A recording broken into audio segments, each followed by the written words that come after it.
Board પરીક્ષા 2024 માટેના most IMP પ્રશ્નો વિભાગ સી, ડી અને ઈ માટે, એટલે કે 2 ગુણના, 3 ગુણના અને 5 ગુણના સંપૂર્ણ આઈએમપી પ્રશ્નો જોવાના છે.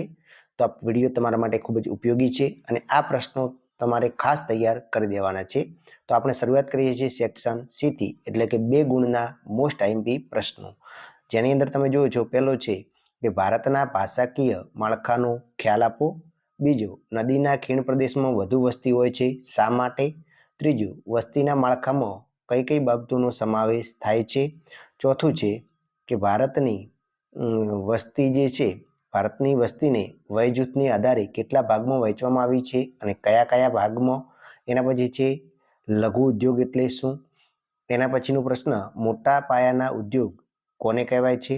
એના પછીનું, વર્તમાનમાં પણ પ્રાથમિક પ્રવૃત્તિ કરતા લોકો ક્યાં ક્યાં વસવાટ કરે છે? આ વિકલ્પની અંદર પણ પૂછાય છે, ખાસ તૈયાર કરી નાખજો એના દેશ અને એ લોકોને. એના પછી છે ખનન એટલે શું? તેના પ્રકાર લખો. પછી ઉદ્યોગ એટલે શું? એના પછી છે દ્વિતીયક પ્રવૃત્તિના લક્ષણો આપો. એના પછીનો પ્રશ્ન, ચતુર્થક પ્રવૃત્તિનો અર્થ આપો. પંચમ પ્રવૃત્તિ એટલે શું? પછી છે સિલિકોન વેલી કોને કહેવાય? તે કયા શહેરમાં વિકસી છે?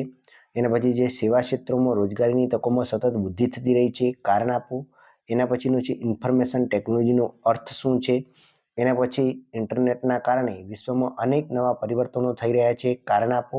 એના પછીનો છે BSNL દ્વારા કઈ કઈ સેવાઓ પૂરી પાડવામાં આવે છે? એના પછીનું, આકાશવાણી ઉપયોગી માધ્યમ છે, કારણ આપો.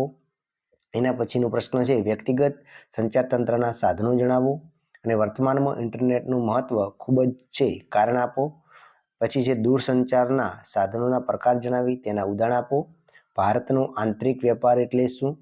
પછી બંદર એટલે શું? બંદરના કયા કયા પ્રકાર છે?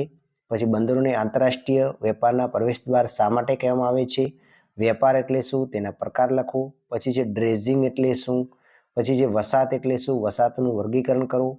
આગળ છે ગેરકાયદેસર વસાહતો સમજાવી અહીં વસતા લોકો કઈ કઈ સુવિધાઓથી વંચિત રહે છે એ જણાવવાનું છે. પછી ગ્રામીણ વસાહતના લક્ષણો જણાવો. ચક્રીય વસાહત પ્રણાલી આકૃતિ દોરી સમજાવો. એના પછી છે છૂટી છવાઈ માનવ વસાહતના લક્ષણો આપો. વિકાસશીલ દેશોમાં શહેરી વસાહતોની સમસ્યાઓની ટૂંકમાં વિગત લખવાની છે. એના પછીનું છે વહીવટીય કેન્દ્ર એટલે શું? તેના ઉદાહરણ આપો. પછી ગેરકાયદેસર વસાહતમાં રહેતા લોકોનું જીવન ધોરણ બદતર શા માટે હોય છે? ભારતમાં શહેરી વસાહતના માટેના માપદંડો કયા કયા છે? એના પછીનો પ્રશ્ન છે શહેરીકરણને કારણે અનેક સમસ્યાઓ જન્મે છે, થયો છે, સમજાવો. પછી નિહારીકીય વસાહત પ્રણાલીની આકૃતિ દોરો. એના પછીનું છે કુદરતી સંસાધનની વ્યાખ્યા આપી. મુખ્ય કુદરતી સંસાધનોના નામ જણાવવાના છે. એના પછીનો પ્રશ્ન છે પુનઃપ્રાપ્યતાની દ્રષ્ટિએ સંસાધનના પ્રકાર જણાવો. પછીનો પ્રશ્ન, પશુપાલકો વ્યાપારિક ધોરણે પશુપાલન કરી શકે તે માટે સરકારે કઈ કઈ સુવિધાઓ પૂરી પાડવી જોઈએ? એના પછીનું છે વ્યાપારિક ધોરણે ડેરી ઉદ્યોગનો વિકાસ કયા કયા દેશોમાં થયેલો જોવા મળે છે? એના પછીનો પ્રશ્ન, ધોરણ 9ના 7 વિદ્યાર્થીઓના ગણિત વિષયના પ્રતાપ નીચે મુજબ છે, તો એના આધારે મધ્યસ્થ શોધવાનું છે. એટલે મધ્યક અને મધ્ય શોધવાના દાખલા તમારે પૂછાશે 2 ગુણ, બરાબર. પછી સમષ્ટિ ઉદાહરણ આપી સમજાવું. દ્વિપરિમાણીય આલેખ એટલે શું? એના પછીનો છે કે જે મધ્યક શોધવાનો એક દાખલો પૂછાય છે. પછી છે આંકડાકીય માહિતી એટલે શું? આગળનું જોઈએ તો પાઈ ડાયાગ્રામ સમજાવો. જે પાઈ ડાયાગ્રામ છે વિભાજિત વર્તુળાલેખ એ પણ સમજાવવાનું પૂછાશે. પછી ટપકા પદ્ધતિમાં ટપકાનો ઉપયોગ કરતી વખતે કઈ કઈ બાબતો ધ્યાનમાં રાખવી જોઈએ અને સ્તંભ આલેખ તૈયાર કરતી વખતે કઈ બાબતો ધ્યાનમાં રાખવી પડે છે. અને 42મો પ્રશ્ન તમારે લખવાનો થશે ગુણાત્મક પદ્ધતિ એટલે શું, સમજાવો. તો આટલા 2 ગુણના મોસ્ટ આઈએમપી પ્રશ્નો તૈયાર કરી દેજો. હવે આપણે 3 ગુણ માટે સેક્શન ડી ની વાત કરીએ. તો એની અંદર છે સંભવવાદ વિચારધારા સમજાવો અથવા તો નિશ્ચયવાદ વિચારધારા સમજાવો. અને ઘણી વખત સંભાવવાદ અને નિશ્ચયવાદ વિચારધારા વચ્ચેનો તફાવત પણ પૂછાઈ શકે છે. એના પછીનું છે 43મો પ્રશ્ન જ પૂછાશે, જે પહેલા જ ચેપ્ટરમાંથી, માનવ ભૂગોળના અભિગમોની તુલના કરો અને માનવ ભૂગોળના કાર્યો સ્પષ્ટ કરો. હવે એના પછીનો પ્રશ્ન છે 44મો, તો કે એની અંદર કયા આઈએમપી પ્રશ્નો છે? તો કે અસ્થાયી પશુપાલન અને વેપારી પશુપાલન વચ્ચેનો તફાવત આપો. વેપારી પશુપાલન વિશે ટૂંકનું જ લખો. પછી જે ઉદ્યોગોનું વર્ગીકરણ આપી, ગૃહ ઉદ્યોગની સમજ આપો. પછી ખેતી આધારિત આનુષંગિક પ્રવૃત્તિઓ જણાવો. 45મા નંબરના પ્રશ્નોની વાત કરીએ તો એની અંદર વિજ્ઞાન અને ટેકનોલોજીના પાર્ક કોને કહેવાય છે? તે કયા શહેરમાં આવેલા છે? ઉચ્ચ સ્તરીય સેવાઓ જણાવો. પછી આંતરરાષ્ટ્રીય આર્થિક વ્યવસ્થાઓની સેવાઓ સમજાવો. સુએઝ વિશે ટૂંકનું લખો. આ 5મા ચેપ્ટરમાંથી પૂછાશે. પછી દક્ષિણ એટલાન્ટિક જળમાર્ગ ટૂંકનું લખો. સડક માર્ગોનું મહત્વ સમજાવો. પછી પરિવહન સંબંધી સમસ્યાઓના ઉપાયો જણાવો. પાઇપલાઇનના લાભ જણાવો, હવાઈ માર્ગનો વિકાસ લખો, પનામા નહેર વિશે ટૂંકમાં માહિતી આપો. આટલા 5મા ચેપ્ટરમાંથી તૈયાર કરી દેવાના. પછી ઇન્ટરનેટના કારણે દુનિયા નાની બની ગઈ છે આ વિધાન સમજાવો. ચેપ્ટર 6માંથી પૂછાય છે 49 નંબરનો પ્રશ્ન. એના પછી જે સમાચાર પત્રો અને સામયિકો વિશે ટૂંકમાં માહિતી આપો. પછી ફિલ્મ ઉદ્યોગ વિશે વિસ્તૃત ચર્ચા કરો અને આકાશવાણી વિશે ટૂંક નોંધ લખો. એના પછી 50મો પ્રશ્ન છે તો એ વેપારવાળો પાઠ છે એનામાંથી પૂછાય છે નદી બંદર વિશે નોંધ લખો. વિશિષ્ટ આર્થિક પ્રદેશ એટલે શું? પછી ભારતના વિદેશ વેપારનો ઇતિહાસ ટૂંકમાં લખો. ધ્વનિ પ્રદૂષણની અસરો જણાવો 51મો પ્રશ્ન. પછી ગંદા પાણીના નિકાલની સમસ્યા જણાવો. પ્રદૂષણ અટકાવવાના ઉપાયો જણાવો. ભૂમિ પ્રદૂષણ એટલે શું તેની અસરો જણાવો. ભારતના સત્તાવાર નકશા પ્રકાશિત કરતી સંસ્થાઓ જણાવવાની છે.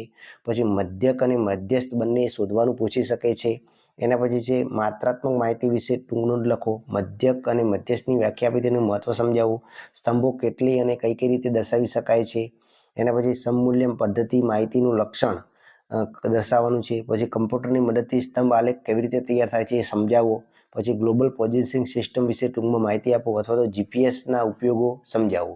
હવે આપણે 5 ગુણના પ્રશ્નોની વાત કરીએ તો એની અંદર ખાસ કયા તૈયાર કરવાના છે.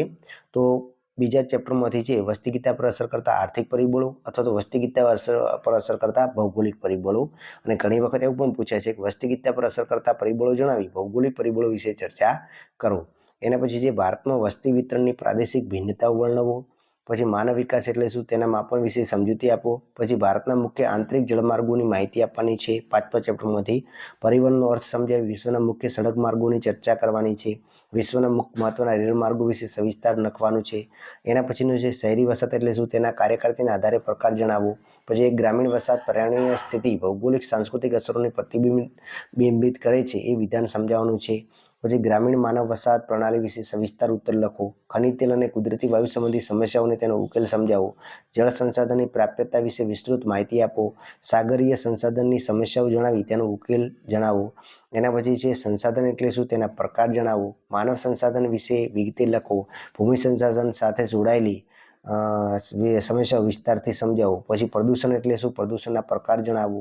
ગરીબીનો અર્થ સમજાવી તેને દૂર કરવાના ઉપાયો જણાવો. ઘન કચરાની સમસ્યાને તેને દૂર કરવાના ઉપાયો જણાવો. અને એના પછી નકશા પૂર્તિ માટેના આપણી ચેનલ પર વિડીયો અવેલેબલ છે એ તમે જોઈ નાખજો. તો આટલા મોસ્ટ આઈએમપી પ્રશ્નો છે અને આની પીડીએફ ફાઇલ આપણી ટેલિગ્રામ ચેનલ ઉપર અવેલેબલ કરાવવામાં આવશે.